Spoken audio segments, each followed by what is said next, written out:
você ousou achar que o Flamengo não ia passar, que o Racing ia ganhar, umas loucuras aí, uns delírios que não tiveram correspondência com a realidade. Piloto de teste, né?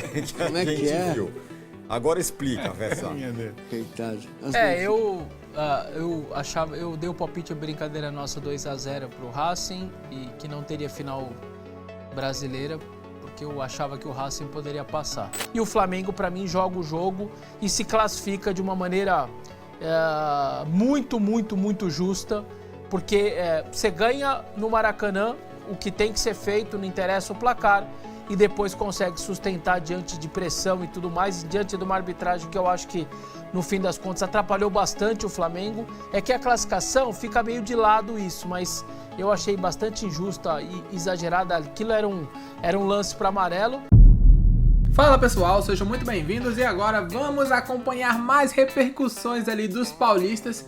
Lembrando, né, que alguns deles ali cravaram que o Flamengo não passaria pelo Racing, falaram que seria bem difícil e agora tiveram ali que aceitar a classificação do Mengão para a grande final da Libertadores de 2025. O Palmeiras enfrentará hoje à noite a LDU, então tem essa difícil missão de reverter o 3-0. Eles analisaram como o Mengão chega a essa grande final.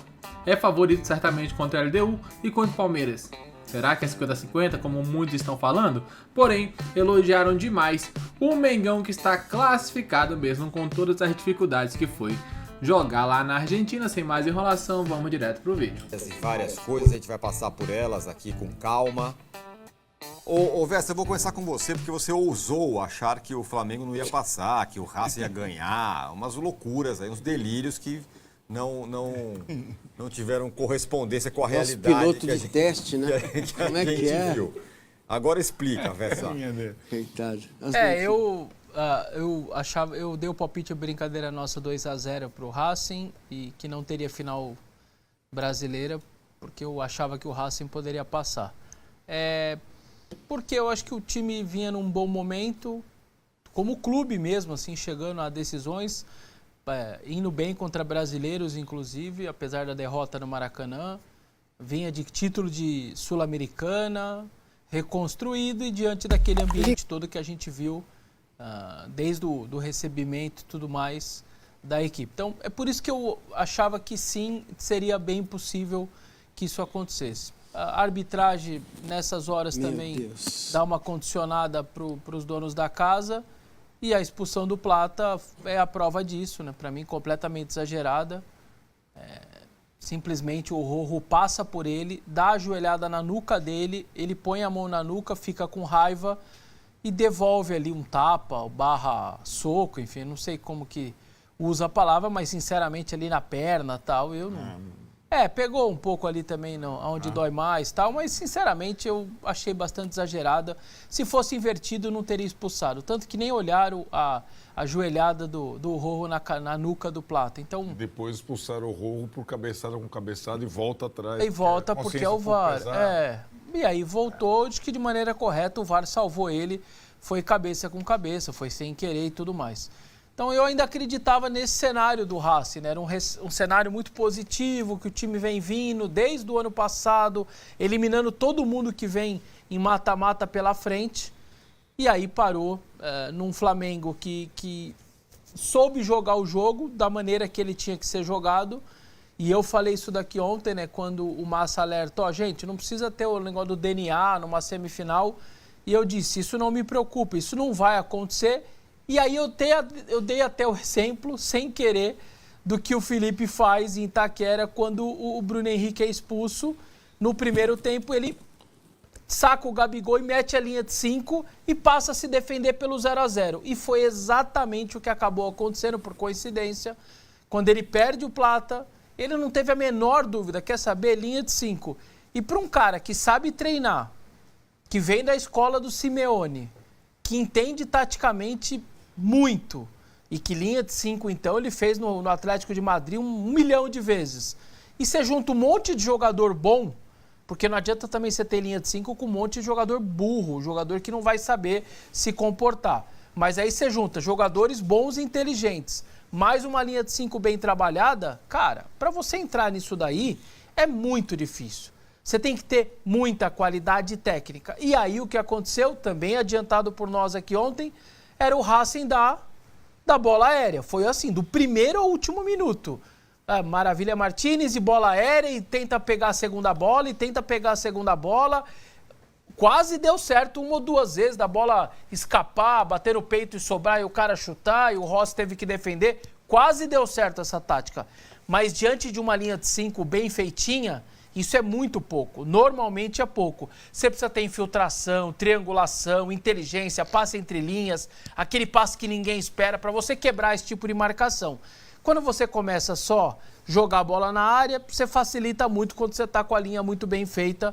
E o Flamengo, para mim, joga o jogo e se classifica de uma maneira muito, muito, muito justa, porque você ganha no Maracanã o que tem que ser feito, não interessa o placar, e depois consegue sustentar diante de pressão e tudo mais, e diante de uma arbitragem que eu acho que, no fim das contas, atrapalhou bastante o Flamengo. É que a classificação fica meio de lado isso, mas eu achei bastante injusta e exagerada. Aquilo era um lance para amarelo.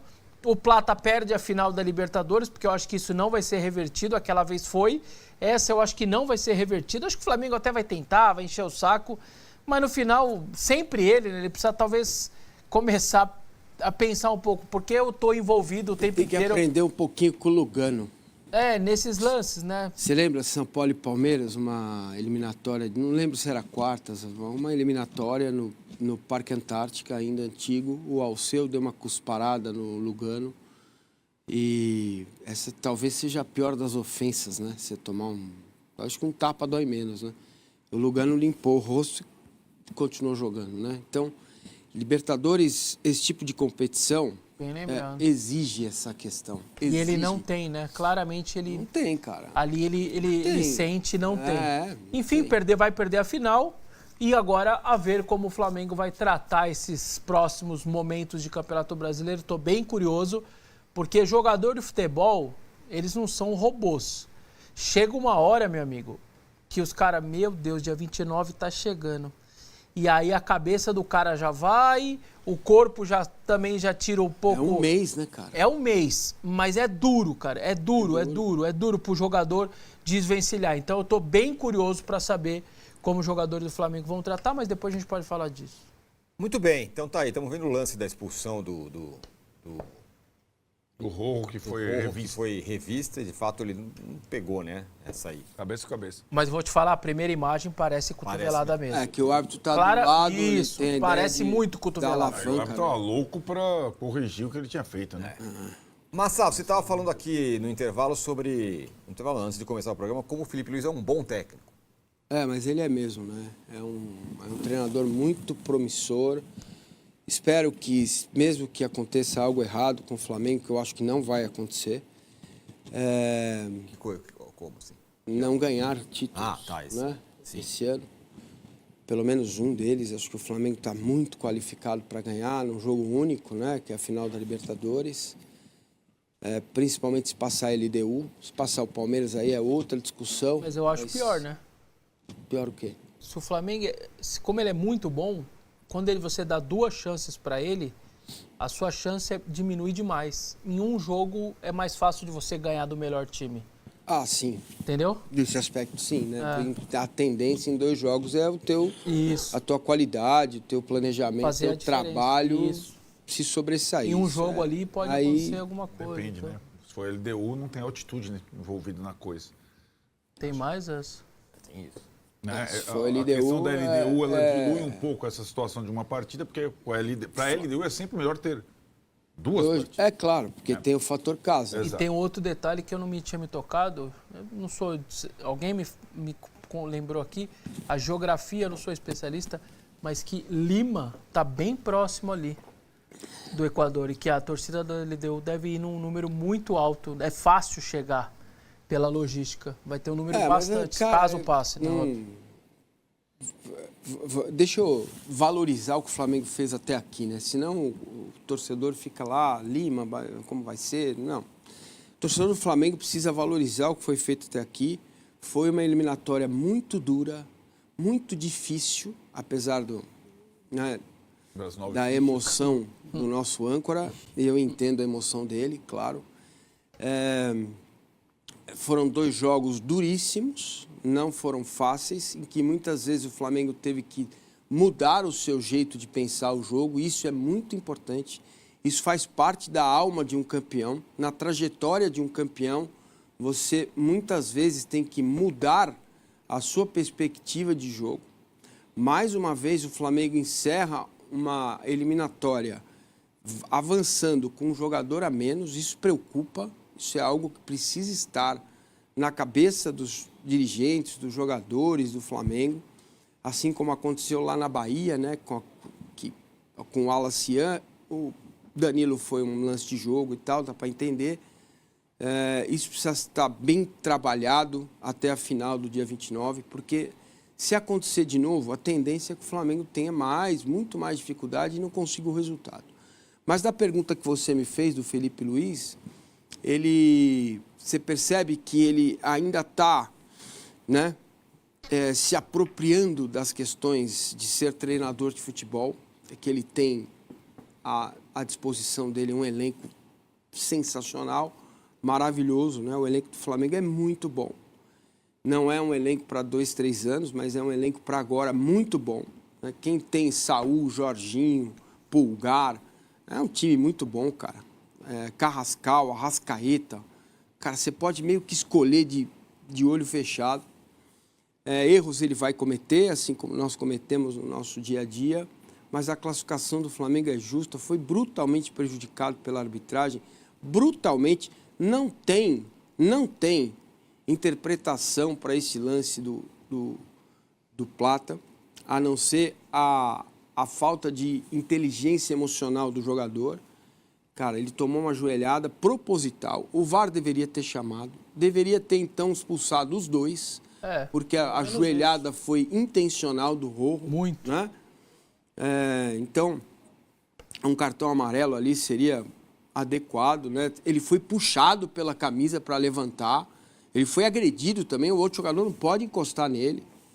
Então, assim, diante de todas essas dificuldades, sem o Pedro, né, que é um jogador que define, o Flamengo voltar de La Plata classificado, não importa se o Flamengo arrecada 10 vezes mais que o Racing. Futebol não se resolve assim, tá? Futebol não é só um exercício matemático. Né? Oi? Desculpa. A Plata ele também voltou classificado. Desculpa, exato. A Avejaneda, exato. Interior. Então, não é fácil jogar nesse ambiente, não é fácil enfrentar o que o Flamengo enfrentou. A gente já foi lá, o Vessa foi, eu fui, mas faz tempo. Nem era um jogo tão decisivo, não tinha nem tanta... O estádio não estava nem tão lotado, era uma viagem minha de passeio, eu fui ver um jogo de campeonato argentino local, não tinha envolvimento nenhum, não era um jogo de Copa. O Racing fez o que podia, não havia mais o que fazer, não era um time, a gente alertou aqui antes, a primeira bola do jogo na saída do Racing, como foi? Foi isso aí. Não sei se você lembrou de mim, não. Não chegou na área, mas foi na lateral. Uma quebrada para Casquinha, mas isso. Foi a primeira bola. Foi o primeiro lance. Exato. E foi assim então, o jogo todo. E foi assim o jogo todo, né? Fica muito aleatório você fazer um gol. Mesmo assim, o Rossi salvou. Enfim, a classificação maravilhosa, o torcedor do Flamengo tem que curtir, tem que aproveitar. Como bem disse o Felipe Luiz, isso vem de 2012, 2013, onde essa instituição que é brutalmente grande, né? Não tem nem como quantificar e qualificar a grandeza do Flamengo. Eles entenderam qual era o momento, o que tinha que ser feito, fizeram, continuam fazendo, correm riscos ainda, né? Com a história do estádio, né? Tem algumas coisas que permeiam ainda aí a história do Flamengo que precisam ser pontuadas, né? De atenção, tem que ter atenção, porque, como eu sempre digo, né?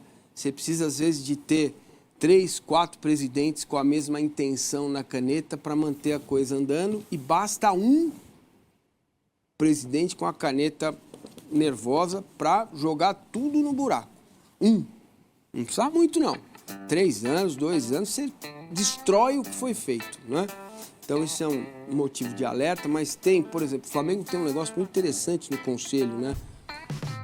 Que tem uma trava para gastos. Isso E o Flamengo impressiona até os rivais, né? A maneira como o Flamengo se comporta e principalmente financeiramente, tudo começando lá atrás, né? Com aquela gestão do Bandeira de Melo. Então hoje o Flamengo é um time que financeiramente ele é bem estruturado, tanto é que para negociar o Flamengo dificilmente cede, porque, digamos, não precisa tanto de dinheiro imediatamente como outros rivais, né? E, consequentemente, consegue negociar com mais tranquilidades com aqueles patrocinadores que queiram ali investir sua marca no clube. Então, consequentemente, o Flamengo lucra bastante nessa questão de ter mais tranquilidade para se fazer negociações. Em relação ao jogo, né, o Flamengo ali foi merecedor, jogou bem mais no primeiro tempo. No segundo, começou bem equilibrado, o Racing tentando, né, aquelas bolas na área até ali a expulsão do Plata, que aí virou um jogo totalmente atípico com um jogador a menos. O Mengão está classificado e espera, né, quem passar, quem classificar de LDU e Palmeiras, é claro. Não vou ser hipócrita, para mim, se passar a LDU, maravilha. Se passar o Palmeiras, um jogão em aberto. Eu quero muito saber o que cada um de vocês pensam sobre isso. Até os paulistas rasgaram elogios. Daqui a pouco voltaremos com mais informações. Valeu!